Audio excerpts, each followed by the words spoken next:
So I welcome all of you, and I welcome Jimmy to our second session of Professional Perspectives. So I'm just going to say a little bit about Jimmy, because then we're going to ask him lots of questions. So he's worked for 3M for many years, and that's how I met him. He was an English language client of mine when he lived in Shanghai, and now he's in the US, but he's originally from Taiwan. So we'll ask him about all of those transitions.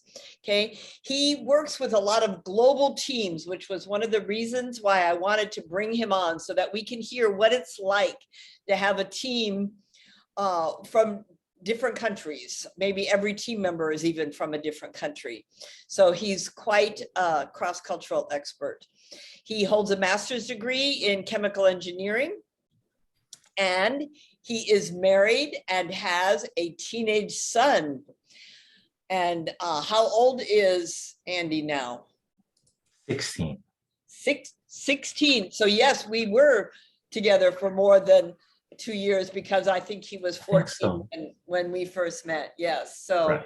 So welcome, Jimmy. And you've met Anita and Salishma, part of my leadership team here.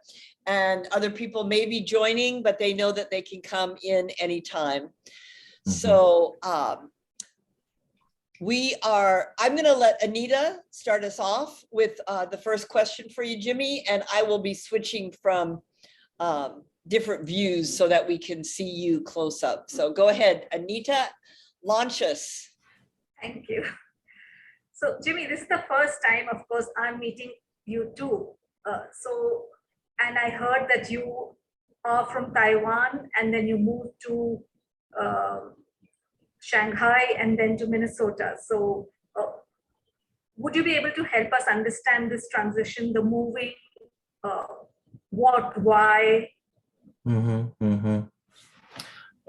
Yeah, sure. So first, nice to meet you and all of you here. So like Vicky said, I'm originated from Taiwan, and so that I'm thinking I should make it short or make it long. You can make it long. Yeah, we want to know details.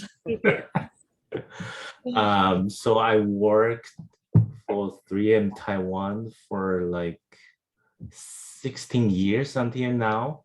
So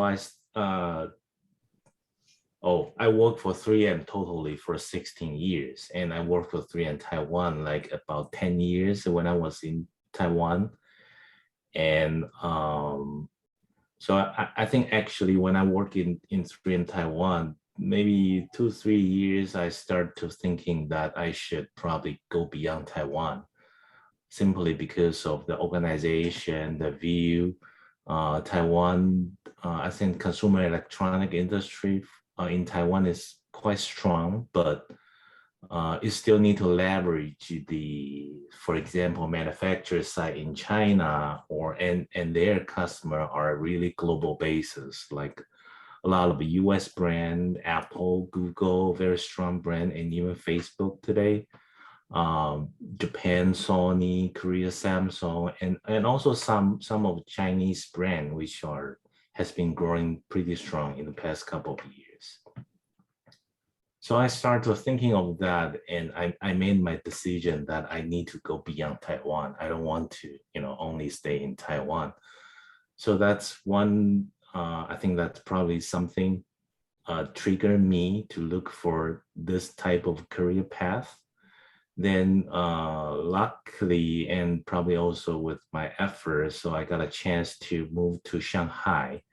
At that time, that the 3M was start to change their organization to be more globalized, not country focused, not country based. So I took the job to leading a global laboratory. I located in Taiwan, in Shanghai, but I have a global team. I have team member in Japan, in Korea, many cities in China, Taiwan, and the US. But majority of the customer base, their manufacturer site is in China, are in China. So for me, the best location become located in Shanghai. So I spent about 4.5 years in Shanghai. Then I moved to the US last year. So moved from the Shanghai to US because I took another job for an R&D center director in the US. So I moved from Shanghai. Why did you want to go from Shanghai to the US? I had a goal moving to the US. Actually, that's my original plan. I'm not really thinking about, okay, I would have the opportunity to move to the other country because I work for 3M and I know the customer, and 3M is such an innovative company, and we do R&D outside of the US, but I think in the company there are so many, I say, treasures, technologies, platforms reside in the US. So I want to spend some of my time, maybe several years in the US to really, expose myself to those technologies. I believe that's really benefit to my career in this company.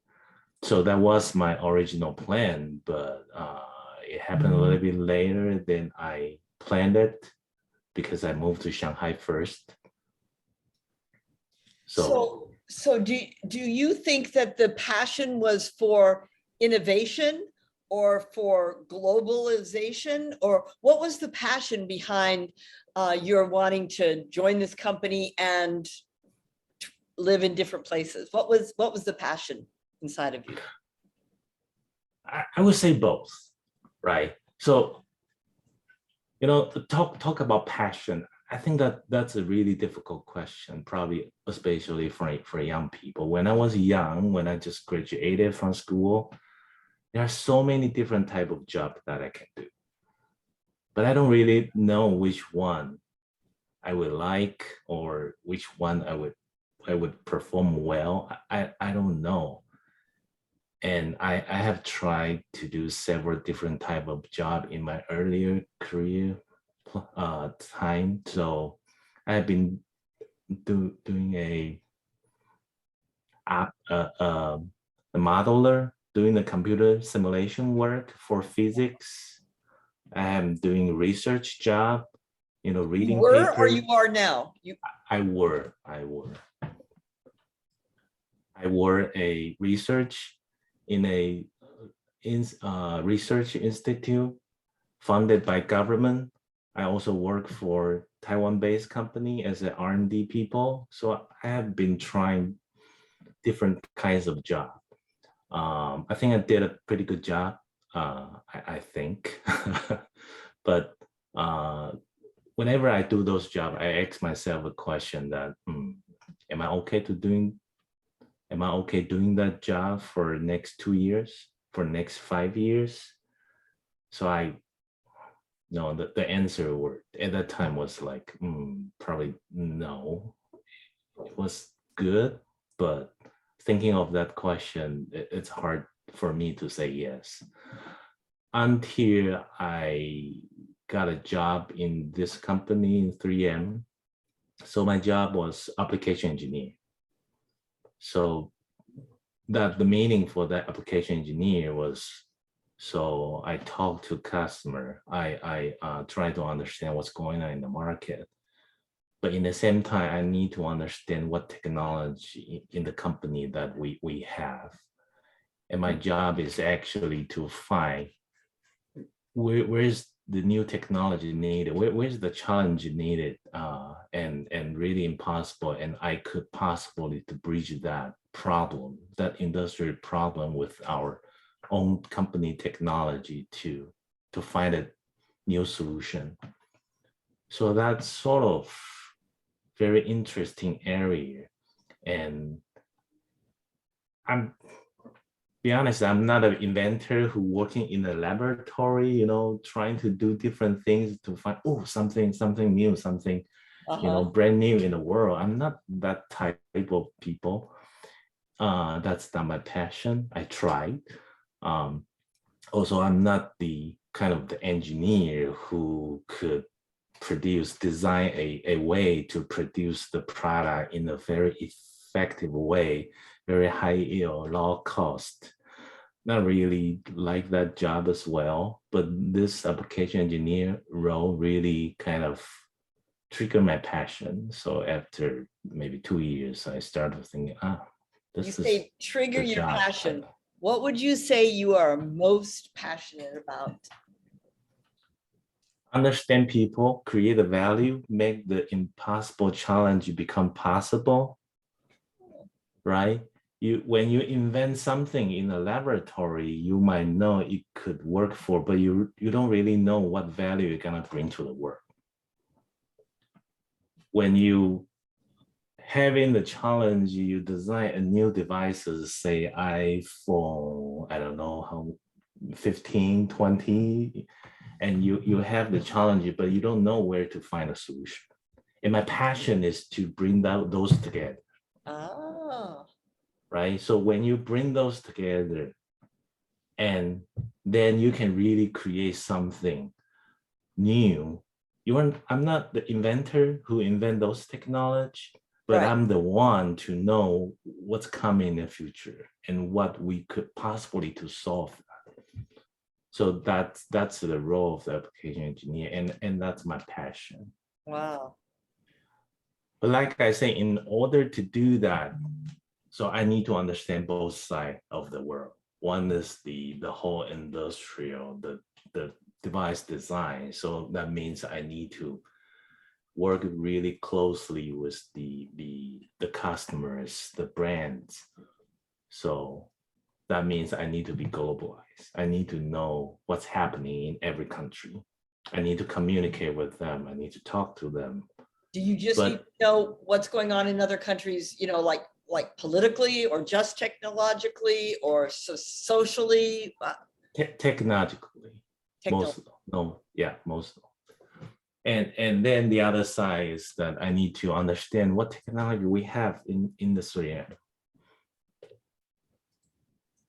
So that's also, I think that is the major reason that I moved to the US now. So I'm still in my journey. Yes. Good. Yeah. Go ahead, Anita. So the terms display and materials, say for example, I am a college student just in my undergrad, and I'm trying to still figure out what it means, what kind of profession it is, and what this job entails. How would you describe your job? What is it all about? Yeah, good question. They use even different terms here, so that's a great question. Tell us about your job. So I work for we call it DMS, the Display Material and System Division, and we basically commercialize the product to enable the display. So in terms of the performance, like thinner, brighter, more efficient, vivid color, and all those. I didn't see others. I'm spotlighting you. That's why. Oh, I see. Okay. Spotlighting you because people are coming in, and so yeah. But there's people here. Don't worry. Okay. Yeah. So we commercialize product to be put into the display itself, like LCD display, OLED display, different type of display technology. Then to really make those display better. So the vision for my division is to advance real experiences. For what kind of products, Jimmy? Yes. All the display, like the laptop you use right now, or monitor, even TV, smartwatch, smartphone for sure, and VR device. Whatever your eye can see, that's within our product scope. Wow. So that means projectors as well. projectors. Yes, projector was one of it's not many now, but yes, including projector. So you can view that as also part of the human machine interface.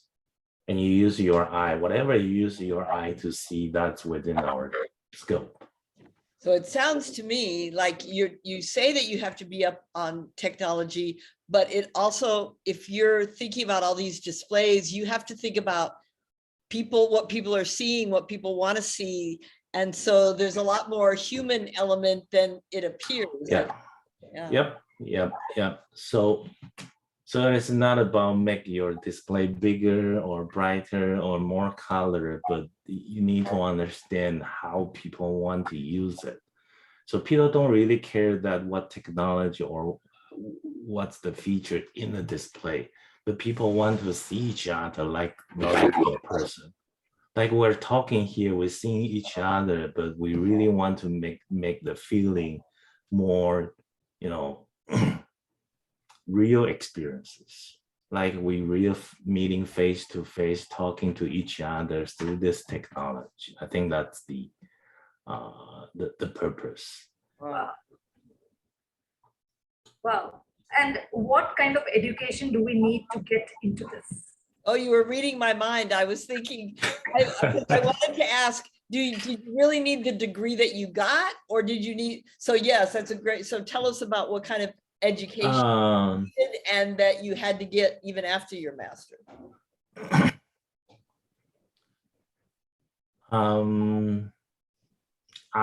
Optics would be good, nice, really good.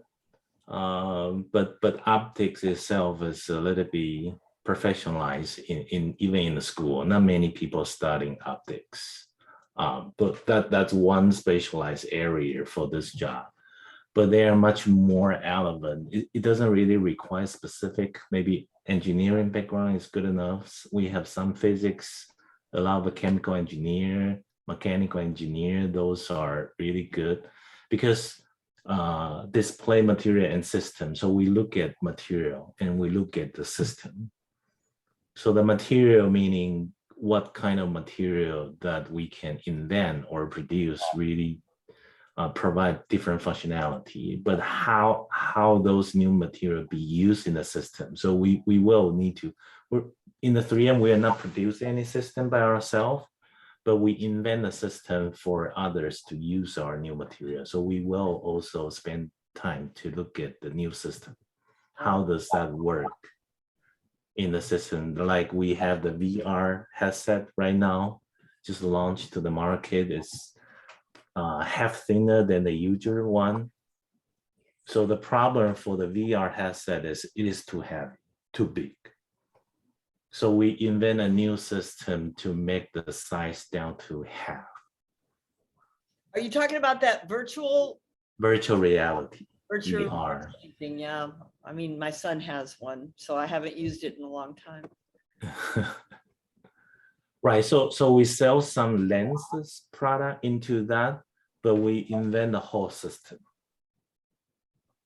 And our value is to provide a lens and with the system design, then you can reduce your virtual reality headset size down to half.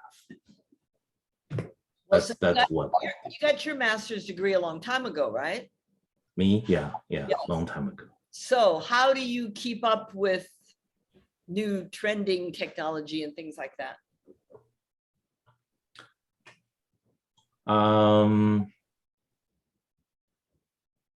You need to spend your own time to do a lot of study.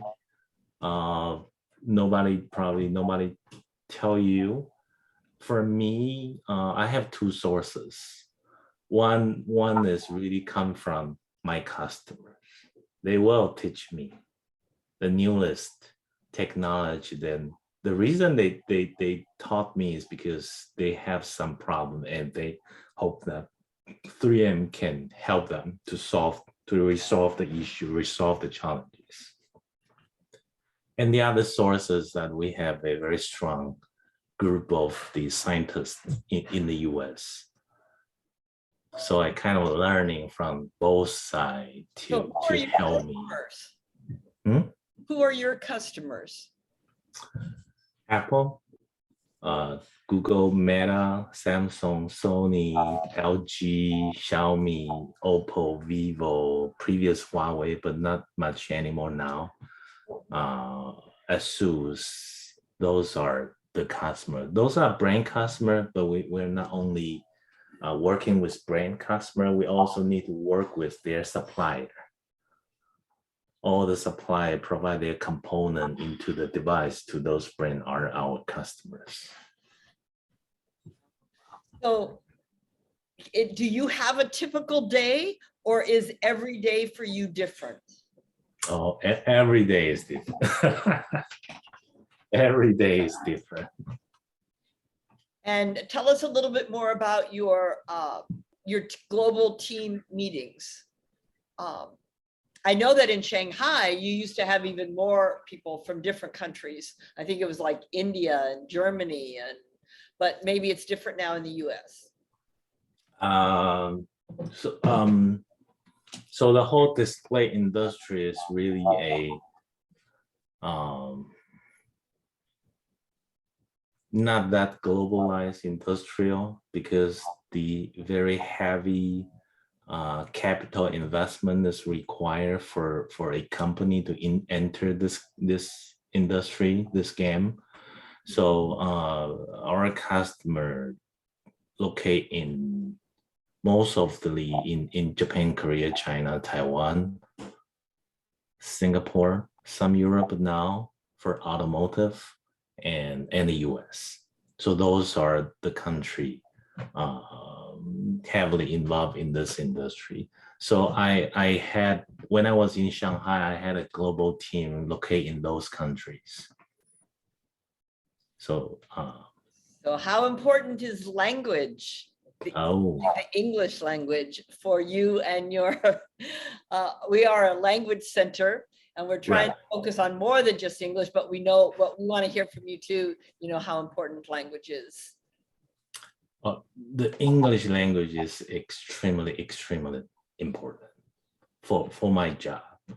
And I think especially in the globalization, so there, of course, we all know that there are culture difference in every country. So, and the different group of people gather together, they need to talk to each other, they need to communicate with each other. The English is the only way we can do.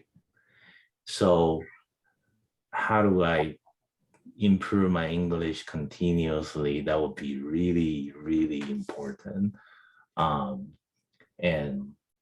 And I thought of that moving to the US is probably easier, because I'm not a native speaker here, but the native speakers surrounded around me, which make me easier I learn faster.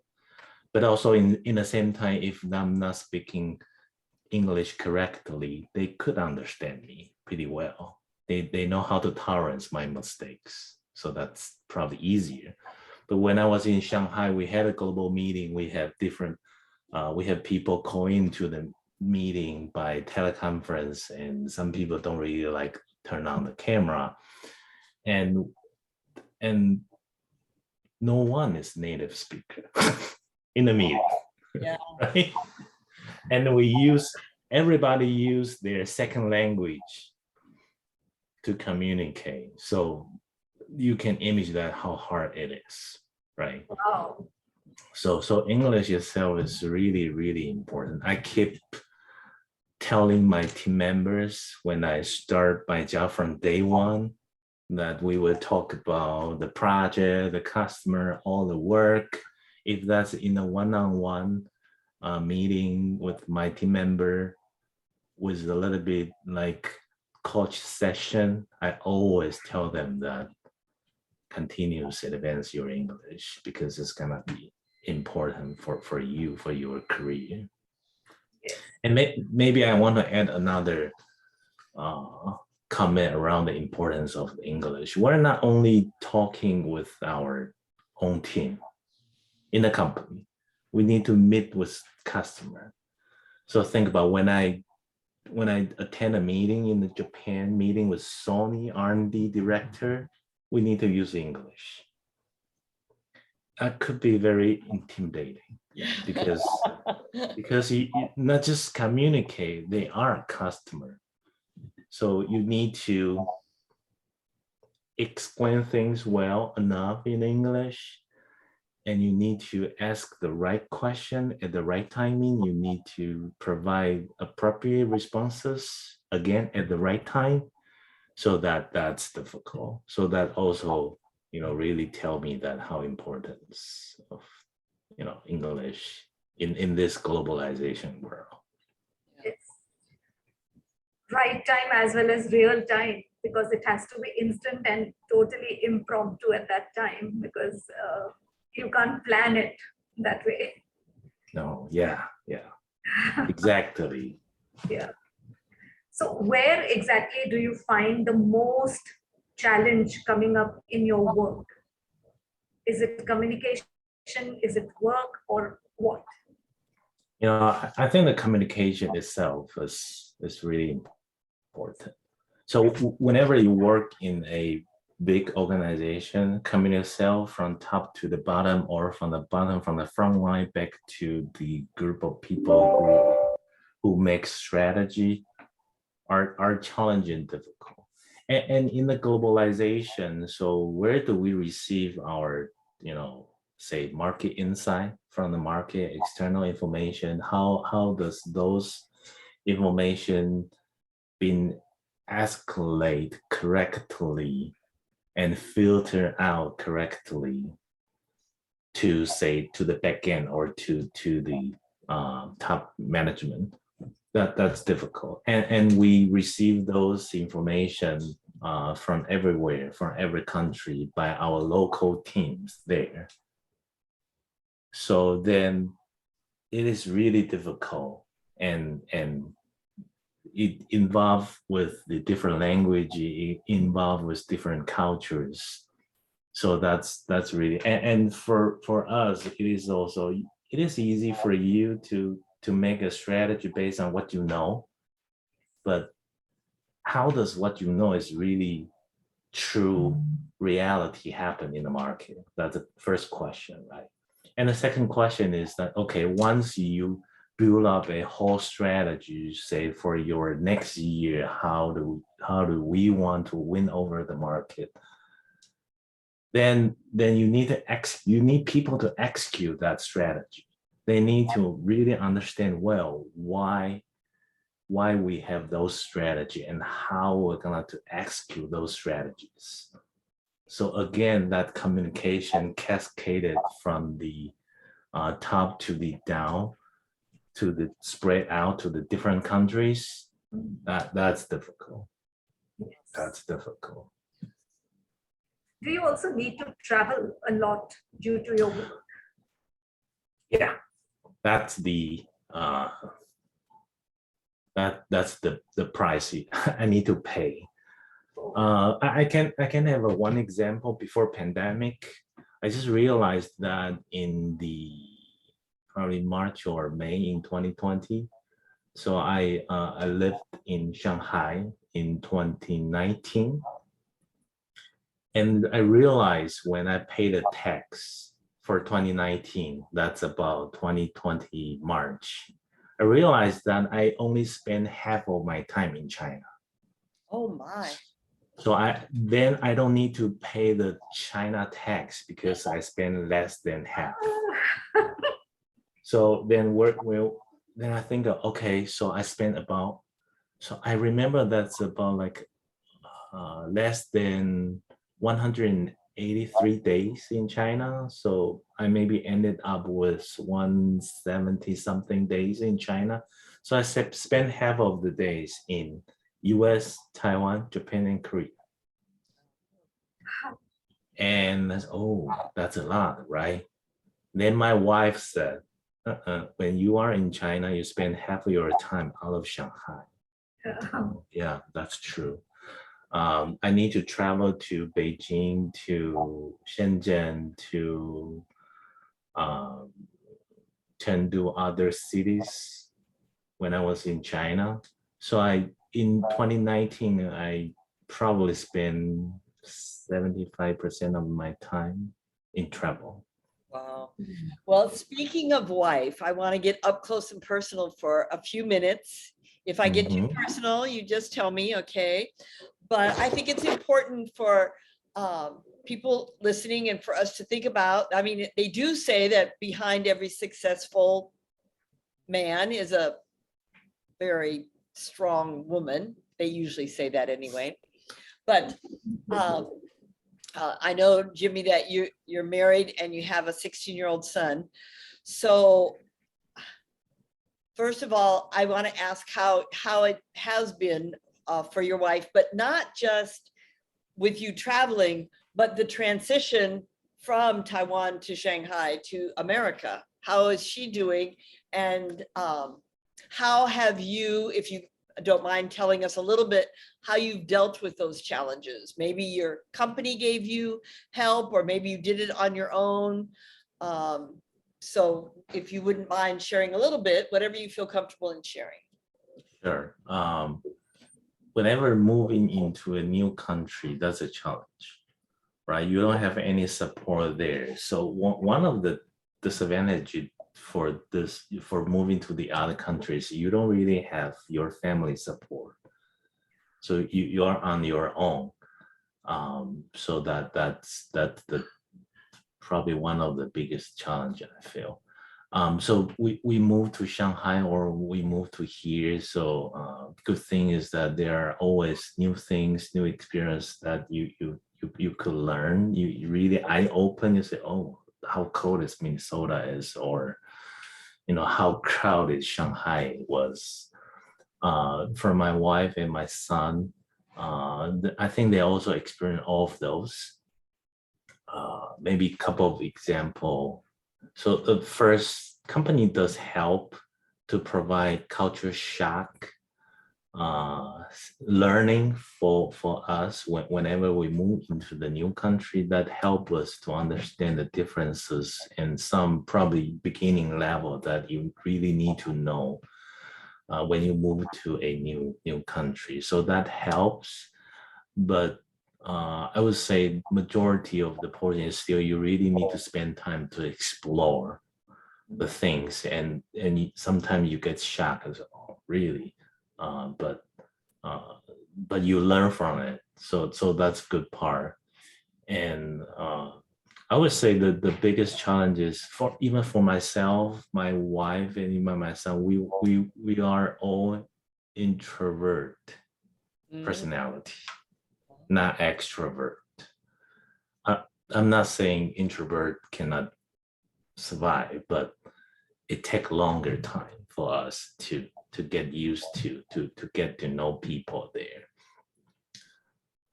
Moving to Shanghai, the most challenging I think for my wife is find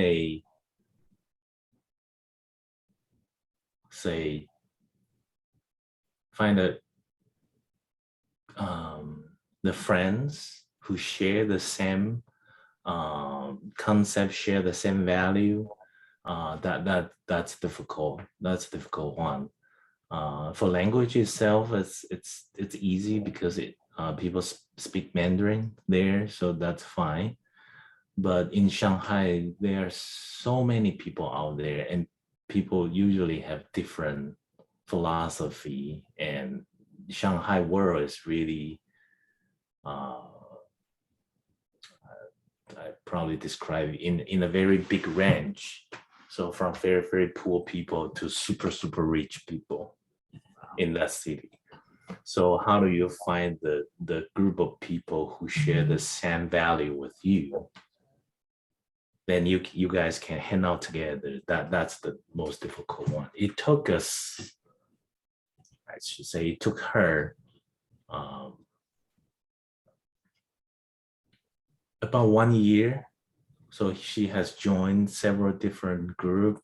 In Shanghai or in Minnesota? In Shanghai, to really find a group of people, again, share the similar value. And then situation is getting better after that. In the US, that's completely new challenge. So language itself, that's a big challenge for my wife. She learned English for sure, but not really use it, never use it. So you need to kind of catch up, and that's difficult one. And the second is driving. You will have to drive when you live in the US. So she she had the driving license even before I had, but she never drove. That's the problem. So she need to learn how to drive here, how to use, kind of pick up her English to communicate with people here. So that's a big challenge for her. She's learning now for this too, but there will be more challenge coming because it's not only, drive and go to the restaurant, grocery shopping. You need how to involve into the community here, interact with other people. So that will be another challenge. We have several Taiwanese family living nearby in this area, so we will get together sometime, and that helped a lot. And how is your son doing in high school? Precisely. We have a school psychologist in the midst. Hey. Oh, I may use some of your help. Please do. He's trying, that's new. And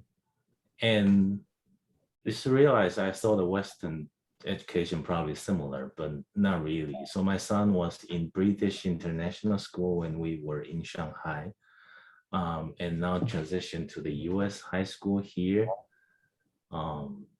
So, and also because he joined the school like grade 10th, so that's the second year of the high school. So people already, the people, they grew up here, they know each other probably when they were very young. So then also introverted, my son is, it is a bit more challenge for him to really get to, find good friends in the school. And I think he's trying, still in a work in progress. But this summer we find him a volleyball club. So I think that's really good. So he started to play volleyball with friends here. Affect your family dynamics, all of these challenges, your wife's challenges, your son's challenges, did it affect your family dynamics, the three of you have? I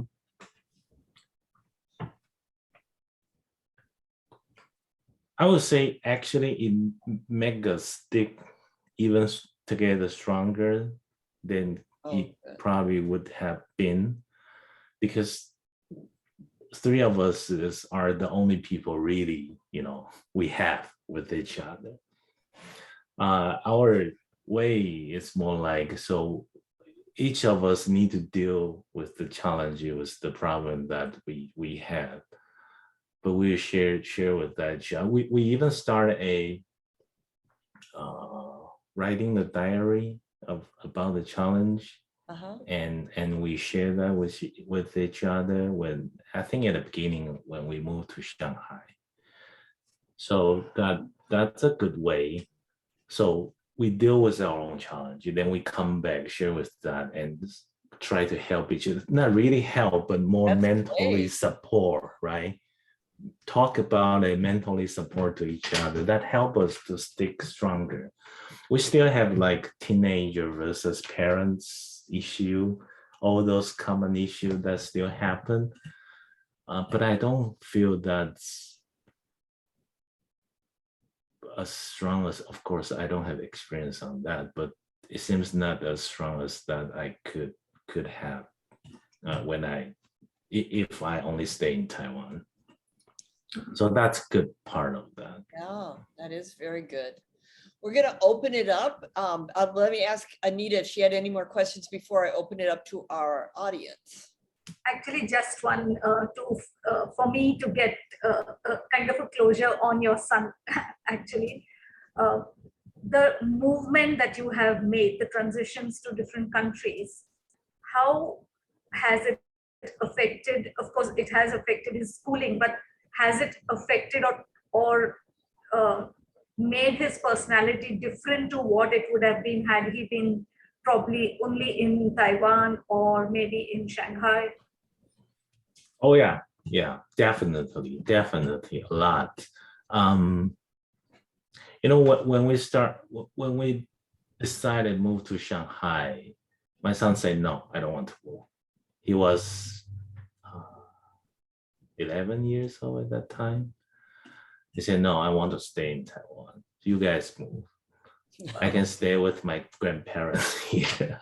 He wanted to stay with his friend, of course, in the school.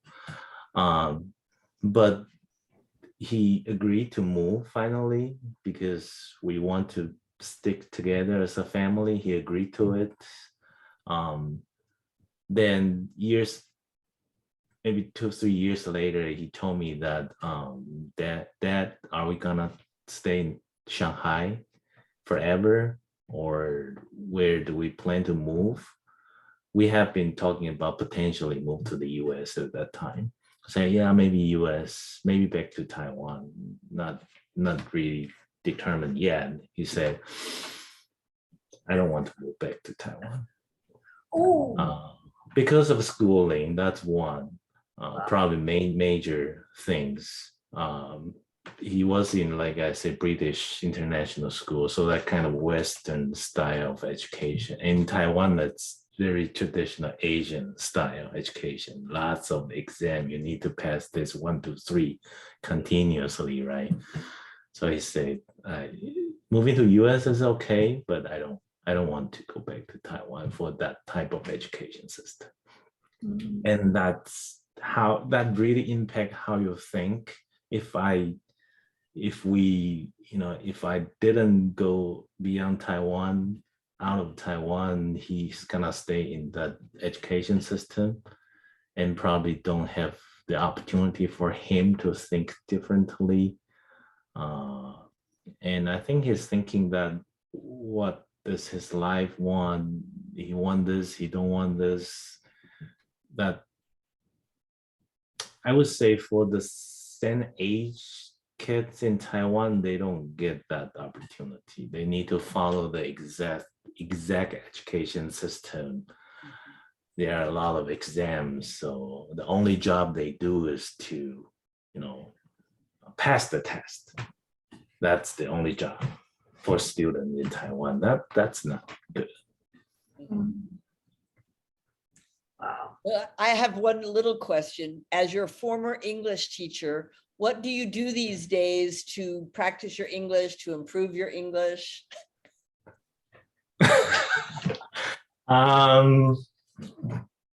I still have an English tutor.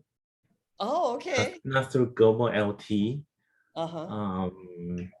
So like once a week, I have changed the tutor twice because I couldn't find the one as good as you are. Oh, listen to that. Thanks, Jimmy. So that's one. Then the other one is through all the communication from the work, from people here. I'm still struggling. Not for the work. For work itself, it's okay. But for happy hour, that's very difficult, because when people with alcohol, they could speak super fast, and also because of the culture, the sports they're talking about, the things that here you wouldn't know it if you're not grown up here. So all those are challenges. Yes. All right, let's open it up to our guests today for questions. You can either put it in the chat or you can unmute and ask Jimmy your question. Don't be shy.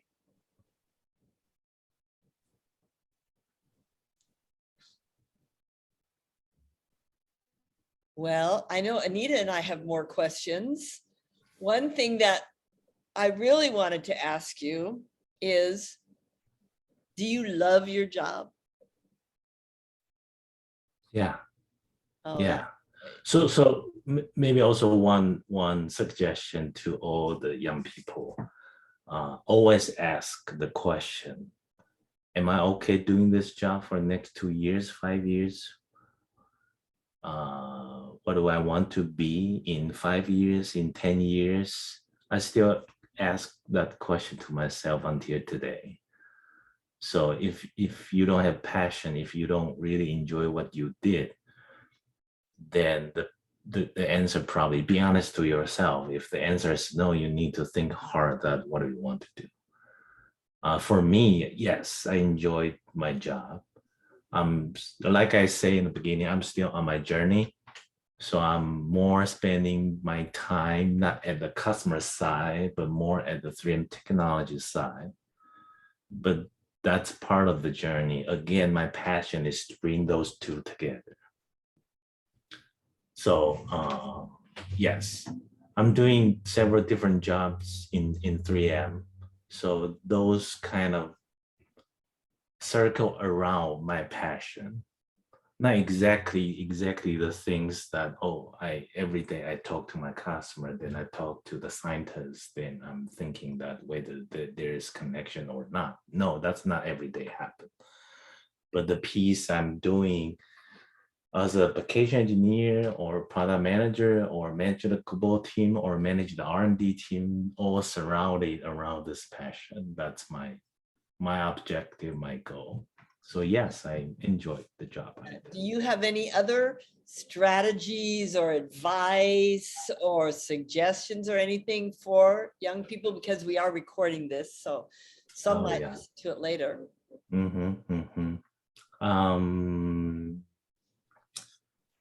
Yeah, I do. For passion, it is difficult.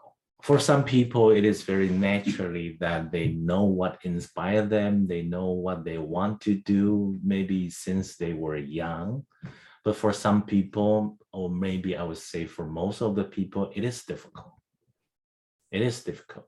People just don't know what they want to do. And so don't worry, you're gonna find it. But my recommendation is try to explore things broadly. But that's not enough. When you explore things, you need to invest certain time and energy to really learn what does that mean. And once you learn, you spend deep enough, then you can say, okay, I really into it, or no, not really my thing. Many people just only explore things. Oh, okay, I do that 1 week, I do that 2 weeks.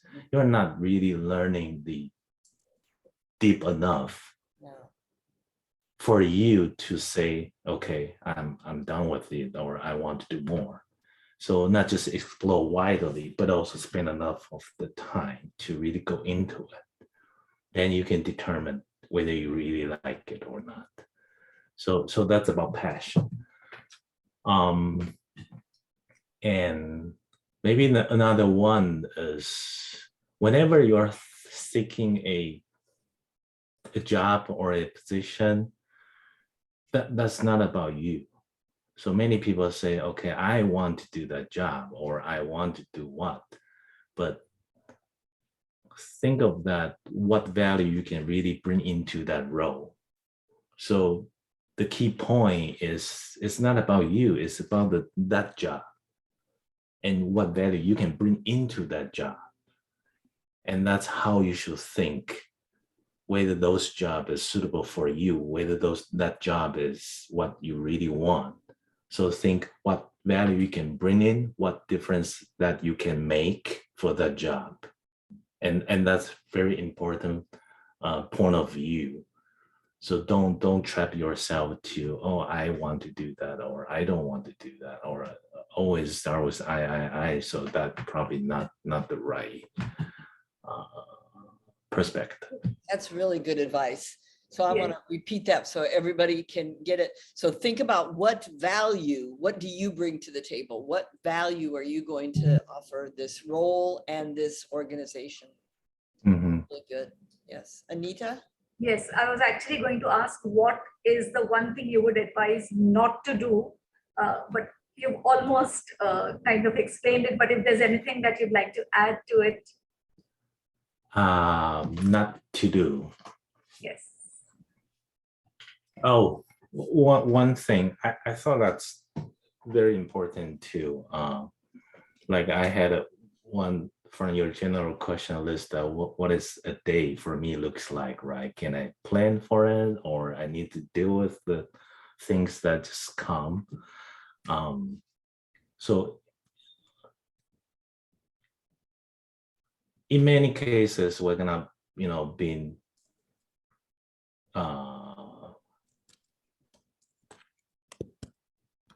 we need to do firefighting work.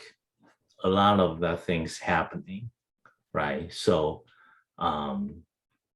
we need to deal with a lot of urgent things, unexpected things, or the things that my boss asked me just this morning, and he needs a reply by end of the day. So that then you will be very, very busy doing all those things, right? Then for a while you kind of lost. So every day for you is just go to work and tons of work. Some are planned, you plan it, some are not, and probably most of that are not. So then day by day and finish one day, you feel exhausted, and okay, that's another day, then repeat over and over again. That could happen for in many cases, but remember, you always need to reserve some time for yourself. How do you do that? That depends, but talk to your manager. You really need to spend some time for you to do the things which have much bigger impact, but not urgent. Wow. So you can categorize two things. One is firefighting work, urgent, and it is needed. I'm not saying that's not important. It is needed, important, very urgent, but the impact itself may be just not as wide and big. But there are things that really strategic, important, and big impact. And usually that work is not urgent. Make sure you spend time to deal with those things, because that's how you grow yourself, and that's really how you bring the differences. Yes. Make the impact. If you get lost in the firefighting work every day, then you forget about it. Then that's not in a good situation. So always spend time. Question that someone, Manish, put in the chat, kind of, it has to do with what you're just talking about, so it's good. He said, do you think you should help your country? Great question. I mean, I think we all Great think, question. here I am, an American in India, and here you are, Taiwanese in Yep. China and then in America, and Anita, Indian in Abu Dhabi. Great question, Manish. Let's hear what Jimmy has to say. I would say yes. Answer is yes. The reason is that's nature. You cannot stop yourself thinking of that. That's nature. But when I need to really make a decision, then I start with what is my role? Is my role as a Taiwan lab manager? And I was in that role. In that role, I was thinking that how could I make Taiwan stronger? And not only for the business, but also I have my brother sister laboratory in other countries. How could I make my team perform stronger than they are? But when my role is global manager, global director, so I need to make the most appropriate decision, not about the country bias. And be honest, that meaning I probably will have chance, and I did have, not chance, I have to do the decision maybe more preference to other country, not Taiwan, and even could be damaging to the Taiwan team. That happened. And especially like electronic market, the things moving from Taiwan to China, that's common things. Start with what role and responsibility you have in the organization. That's the right thing to do. But don't resistant to your nature thinking that, oh, I want to help my own country, because it's nature. It's nature. You can do, I do more one-on-one coach section with the member from Taiwan. That's, I can do a lot of things to help that. But when it goes to the really business decision, you got to start with my role and responsibility, not where I came from. Okay, good, thank you. So we're going to end it. I do want to address a question in the chat about a university or college for further studies in the US. That's that would be a long, very long answer to a question that I don't think we can address here. Now, let me recommend to the person who asked that question, first of all, there is an organization called USIEF. It is the United States India Education Fund. You can go to their website. They have lots of information. Of course, you always have Google, and whatever your area of subject is that you want to, you can search. There's so many universities just as in India, so you need to look at your area of study and pursue it that way. You can also write. I'll just put, I don't know a lot about, wait, I'm just going to put the email address for the Language Center in the chat. So please feel free to write me, although I don't really recommend universities or colleges. There's just so much that has to go into that for every individual, but definitely I would look at the website for the USIEF. So, all right. Any other question that is just, you just don't want to hang up before you ask Jimmy any other question? We've covered them all. So it was 6:30 in the morning for him when we began. So it's very early. Thank you so much for getting up, for giving us your time and your experience and your expertise. It's really been delightful. And your English is so good. Thank you, sir. Madam. Thank you, madam. And we want to all together wish you just, all the very best. We do like to take our traditional photograph, just for a little memory for you, if people would be so kind as to turn on their videos for a moment so we can take a picture for us and for Jimmy. I'm going to go ahead and stop the recording.